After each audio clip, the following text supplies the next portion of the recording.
ceļš kapus smiltīs, mūžam zaļo kūpos iet, kas par viņa ceļiem iet. Cēlies dziesmā augšup nest, mūsu lūgšanu un slavu, pildi mūsu dvēseles, Tēvs ar debes mieru savu, un lai dienu gājums kāds, zinām tāds tavs svētais prāts.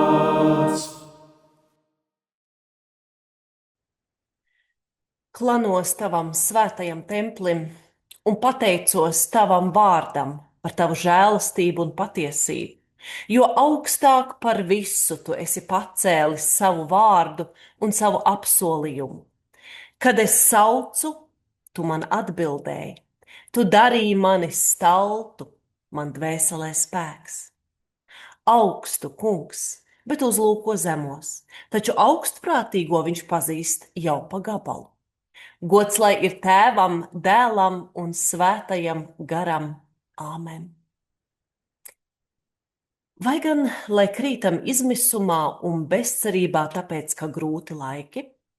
Vai gan Dievs mums nav apsolījis un dāvājis savu klātbūtni ikdienas līdz pasaules galam?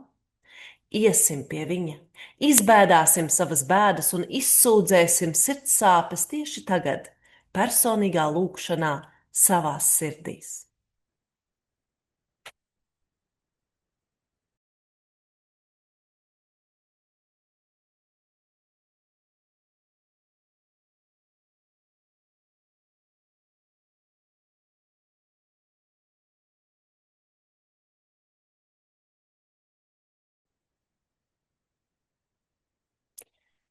Psalms saka stiprus vārdus iedrošinājumam.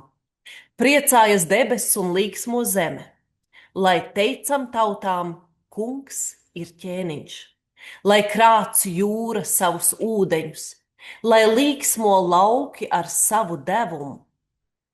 Tad kungam gavilēs koki mežā, jo viņš nāk tiesāt zemi. Pateicieties kungam, viņš ir labs, mūžīga viņa žēlastība. Baudiet un redziet, cik Dievs ir patiesi un mūžīgi labs. Viss piedots, lai sirds top mierpilna. Āmen. Svētīgi tie, kas Dieva vārdu dzird un pasargā. Klausīsimies Dieva vārdu. Pirmais lasījums ir no 89. psalma. Par kunga žēlastību dziedāšu mūžos.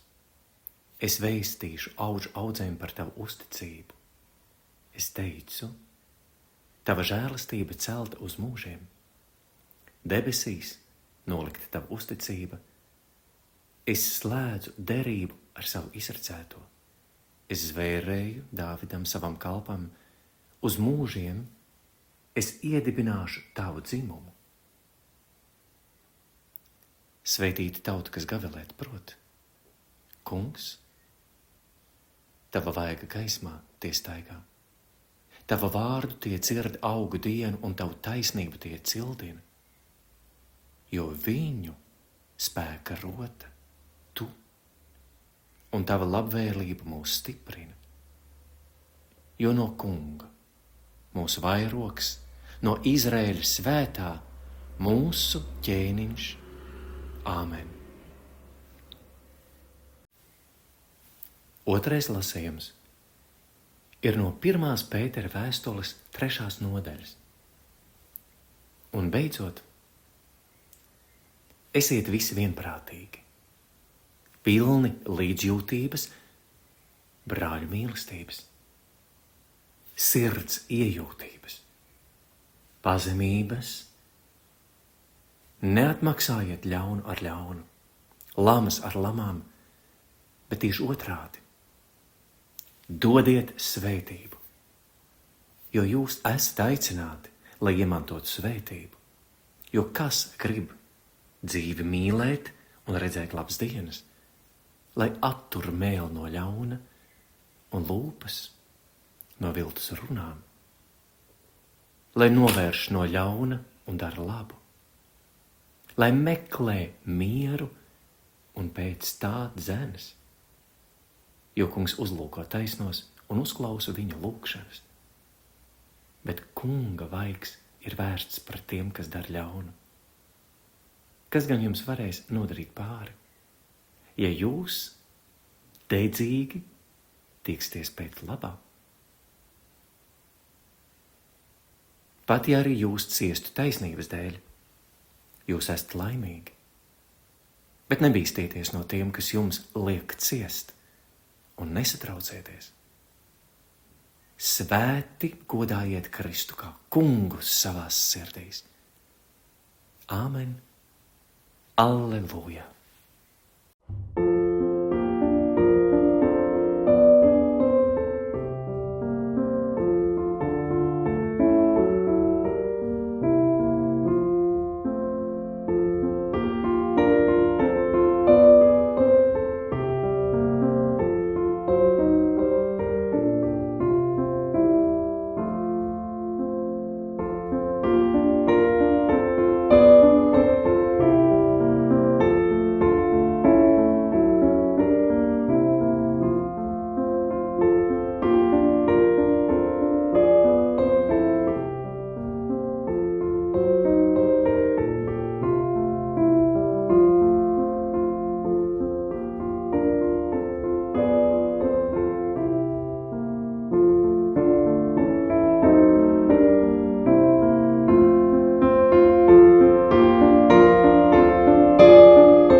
Šorīt nolasīšu jums prāvesta Artūra Voitkusa sprediķi no viņa grāmatas Kristus uguns. Sprediķa nosaukums Apliecība. No šī brīža daudzi viņa mācekļi atkāpās un vairs nestaigāja viņam līdz, teikts Jāņa evaņģēlija 6. nodaļā. Tad Jēzus sacīja tiem 12, vai arī jūs gribat aiziet? Sīmanis viņam atbildēja, kungs, pie kā mēs iesim? Tev ir mūžīgās dzīvības vārdi, un mēs esam ticējuši un atzinuši, ka tu esi Dieva svētais. Āmen. Ikvienas organizācijas locekļi tai pievienojoties dod solījumu pildīt tās mērķus un dzīvot saskaņā ar tās noteikumiem.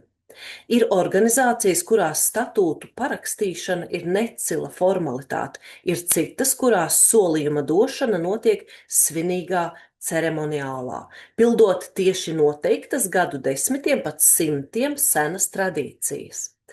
Ir sabiedrības, kurās kādreiz dotā solījuma tekstu biedri ar laiku gadiem aizejot aizmirst, bet ir arī tādas, kurās solījumu noteiktos intervālos, citās biežāk, citās retāk, atjauno.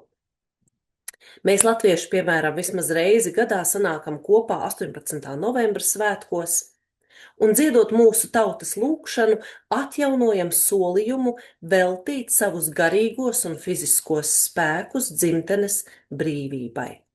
Tāpat arī kristīgās draudzes locekļi svētdienas dievkalpojumā, skaitot ticības apliecību, atjauno liecinājumu, ko kādreiz pavisam īsā formulā ietērpa Kristus māceklis Pēteris. Proti, mēs ticam, ka Jēzus Kristus ir Dieva dēls. Un līdz ar to solāmies dzīvot tā, kā viņš mūs mācīja dzīvot. Situācija, ko apraksta Jāņa evaņģēlija autors, daudzējādā ziņā līdzinājās tai, kādā atrodas mūsu dienu sabiedrība. Lielākā daļa rietumu pasaulē dzīvojošo cilvēku ir dzimuši un auguši kristīgā gaisotnē. Rietumi vismaz nomināli ir kristīgi. Vienmēr Visos laikos tomēr noticis, ka kristiešu starpā radušies cilvēki, kas nav varējuši samierināties ar kādu baznīcas mācības atsevišķu viedokli. Tā radās kristiešu grupas, kas zināmās izdarībās no kopējās mijas atkāpās.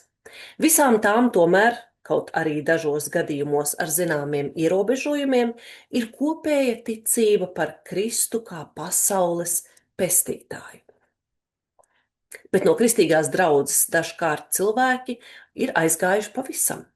Iemesli bijuši dažādi. Daži nav ticējuši Dievam vispār, citi nespējuši akceptēt mācību par Kristu kā Dieva dēlu, citi domāja, ka kristīgā mācība pārāk prasīga, citi, ka tā pārāk laiska, citi, ka baznīca pārāk daudz darbojas ar laicīgām sociālām problēmām, citi, ka tā ar tām nodarbojas par maz.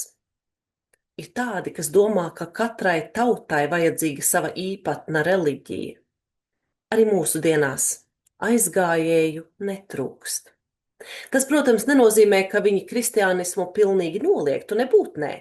Ir daudzi, kas apgalvo, ka tie tic kādai augstākai varai, ka viņi atzīst kristīgās mācības ētiskos principus, piekrīt tam, ka bez baznīcas jau nevar, bet kad nonāk līdz jautājumam par aktīvu līdzdarbību baznīcas pasākumos vai vismaz par formālu piesliešanos baznīcai, tad sākas klusa atkāpšanās un atrunāšanās. Un tikai lielos kritiskos brīžos viņi uzmeklē baznīcu un tās iestādījumus. Kā teikts, to, ko savā laikā piedzīvoja Kristus, proti, ka daudzi no viņa novērsās, to visos laikos piedzīvojusi arī viņa baznīca un piedzīvo vēl šodien. Daudzi no kristianisma novēršas, bet tāpat kā toreiz, kad Kristus jautāja, vai arī jūs gribat aiziet, un Pēters atbildēja, kungs, pie kā mēs iesim, tev ir mūžīgās dzīvības vārdi, un mēs esam ticējuši un atzinuši, ka tu esi Dieva svētais, tā arī šodien netrūks cilvēku, kas saka to pašu.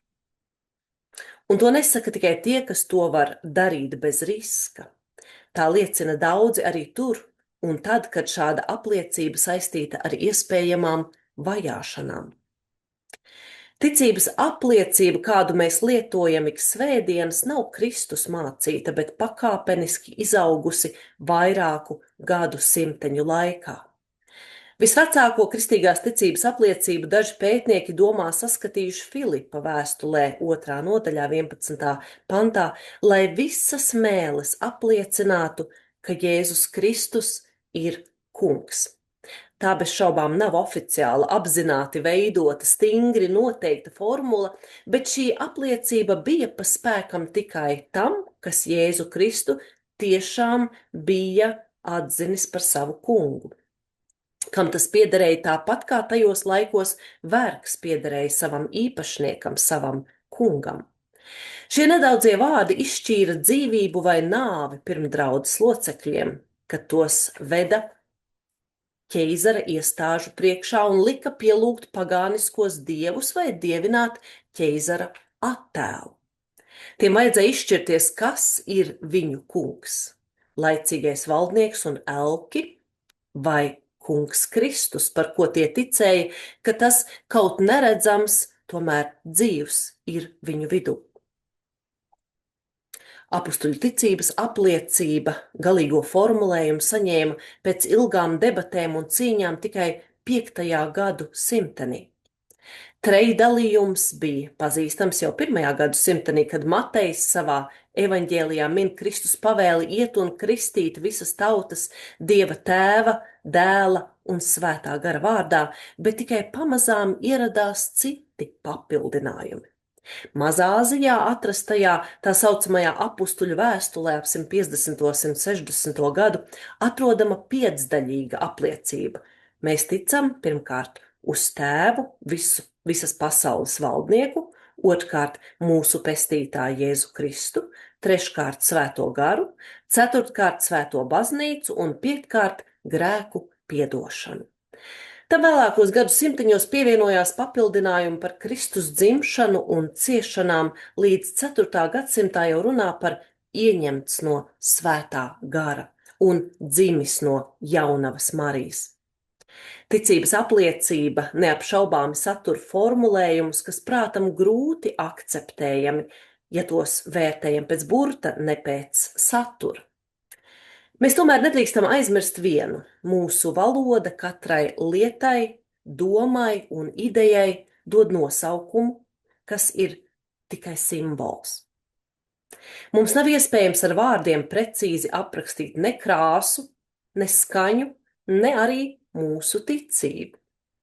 Mēs, piemēram, sakām sarkans un varam apliecināt vai papildināt vēl ar tumši vai gaiši vai ķiršu sarkans, bet precīzi pateikt, lai klausītājs aprakstīto krāsu varētu domās reproducēt, mēs nespējam.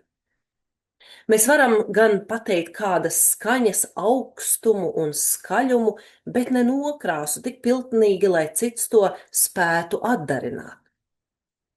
Dažās valodās ticības apliecību arī sauc par simbolu, latīniski symbolum apostolorum. Un tāds tas arī ir. Mēs ar viņu apliecinām, apstiprinām savu ticību un savu paļāvību uz to, kas radīs pasauli un to, kas mūs nācis pestīt un iepazīstināt ar mīlestības Dievu Tēvu un uz garu, kas valda kristīgajā kopībā. Tāpēc mēs latviski arī nesakām, es ticu Dievam, Tēvam, Jēzum Kristum un Svētam garam, bet es ticu uz viņiem. Trīsvienīgais Dievs ir pamats, uz kā es stāvu. Kad daudzie sekotāji Jēzu atstāja un Jēzus saviem tuvākajiem mācekļiem jautāja, vai arī tie no viņa grib aiziet, Pēteris atbildēja: Kungs, pie kā mēs iesim? Tev ir mūžīgās dzīvības vārdi. Šajā Pētera apliecībā sadzirdam no vienas puses lielo traģēdiju, kādā cilvēks atradās Jēzus laikmetā, bet no otras puses arī dziļo prieku par to, ka beidzot atrasta atbilde mocītājiem jautājumiem, kur iet un kur atrast atrisinājumu dzīves pēdējām vislielākajām problēmām. Tas atbalsojas arī kristīgās ticības apliecībām. Jā, es tikko lietoju vārdu traģēdija. Tas nav pārspīlējums. Cilvēki meklēja patiesību, meklēja atrast ceļu pie Dieva, un no visām pusēm tiem pretim nāca dažādas gan vecas, gan jaunas atziņas. Cilvēka garu nostādīja izšķiršanās priekšā. Tas bija garīga mīkrēšļa laikmets.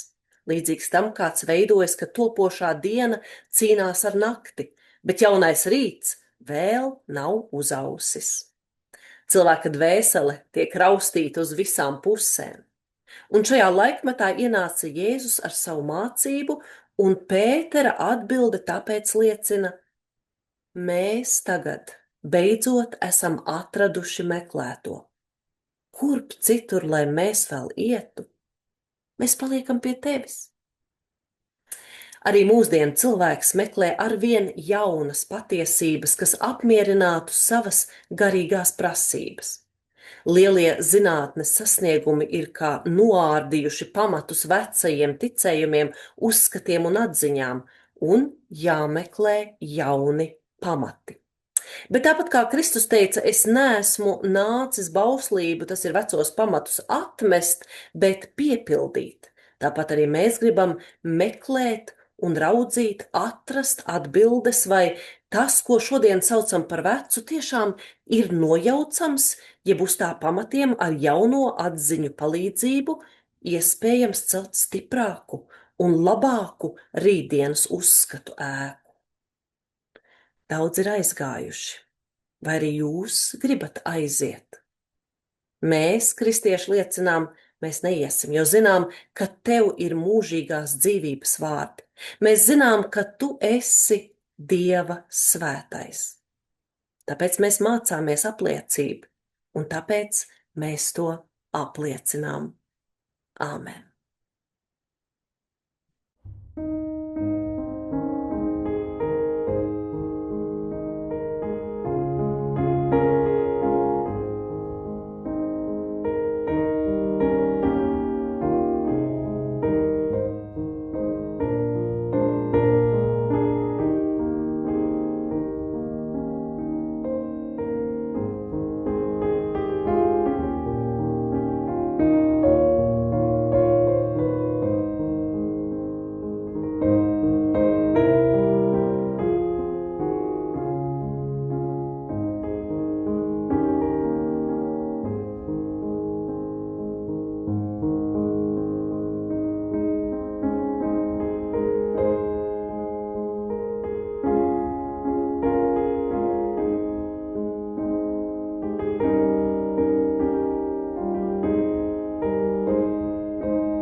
Mēs neesam vieni. Mēs dzīvojam Dieva pasaulē.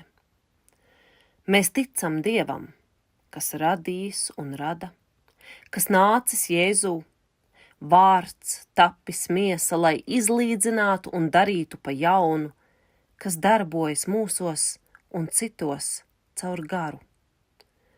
Mēs ticam Dievam. Mēs esam aicināti būt par baznīcu, līksmoties Dieva klātbūtnē, dzīvot ar cieņu pret radību, mīlēt un kalpot citiem, meklēt taisnību un pretoties ļaunumam, sludināt Jēzu krustā sisto un augšām celto, mūsu tiesnesi un cerību. Dzīvē, nāvē, dzīvē aiz nāves, Dievs ir ar mums. Mēs neesam vieni. Pateicība Dievam. Lūgsim Dievu. Mīļais Dievs, Tu Dieva valstības atklājai mūsu dzīvēs. Paldies Tev par vasaras daili un skaistumu caur dabas dažādību, plaukumu un briedumu. Caur to mēs no jauna apjaušam un izbaudām Tavas pasaules dažādību krāsās, smaržās un skaņās, un tā varam apliecināt savu ticību Tev kā Dievam Tēvam, Dievam Dēlam un Dievam Svētajam Garam. Uzturi mūsos apjausmu par Tavas valstības spēku un piedāvājumu, lai tiekam iepriecināti, sajūsmināti un attālināti no reizēm vienmuļās ikdienības. Lai reizēm spēku apsīkumā, ķermeņa sāpēs, tālo dienu atmiņās, skumjās par vientulību spējam pacelt sirdi un garu, domājot par Tavu neizmērojamo mīlestību un žēlastību, kurā pat paši neapzinādamies dzīvojam, rosāmies un esam un apliecinām kā Pēteris kungs, pie kā mēs iesim. Tev ir mūžīgās dzīvības vārdi. Mēs lūdzam par saviem mīļajiem, tuvajiem šajā pasaulē, lai Tavs spēks, izturība un sirdsmiers, mīļais Dievs, viņu gaitās un darbos, kas tos pavada. Dod savu gaismu visiem, kam tās trūkst, un piedāvā ikvienam tik daudzās un dažādās dzīves situācijās iedrošinājumu un palīdzību. Tā cītīgi lūdzam par ikvienu valsti brīvības cīņās, aizstāvot un atbrīvojot savas zemes no ļaunuma impēriju iebrukumiem. Lai vienu dienu arī ikviena no tām var apliecināt ticību uz Tevi, vienu vienīgu Dievu, kas mierina, iedrošina un atbrīvo pēc saviem apsolījumiem. Lai ticība uz Tevi un paļāvība, ka Tu esi vienīgais, kam pieder mūžīgās dzīvības vārdi, stiprina mūs un atspirdzina vienmēr. To lūdzam Jēzus Kristus vārdā. Mūsu Tēvs debesīs, svētīts, lai top Tavs vārds, lai nāk Tava valstība, Tavs prāts, lai notiek kā debesīs, tā arī virs zemes. Mūsu dienišķo maizi dod mums šodien un piedod mums mūsu parādus, kā arī mēs piedodam saviem parādniekiem. Un neieved mūsu kārdināšanā, bet atpestī mūs no ļauna. Jo Tev pieder valstība, spēks un gods mūžīgi mūžos. Āmen. Tas kungs, lai Tevi svētī un pasargā. Tas kungs, lai apgaismo savu vaigu pār Tevi un ir Tev žēlīgs. Tas kungs, lai paceļ savu svēto vaigu uz Tevi un lai dod Tev savu mieru. Āmen.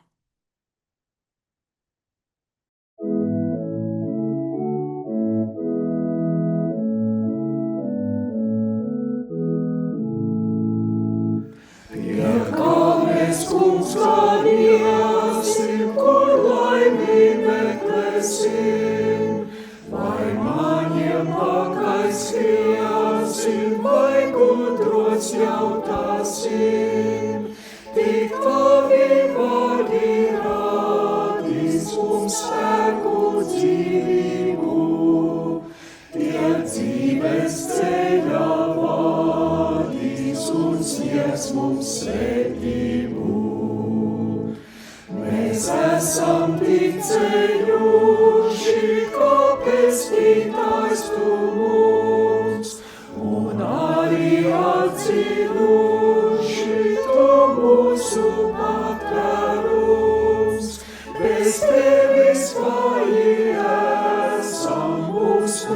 cieš krusts un grēks, ar tevi visu nesam, tu esi mūsu spēks. Lai tavus vārdus sargā, kam augstākais pastāvs, kā bēdu laikā pārgā, top drošs un priecīgs kārs. Lai atskan svētās dziesmas, cik žēlīgs mūsu Dievs, tad lūdzot tavēs briesmas, reiz dvēselē mājās.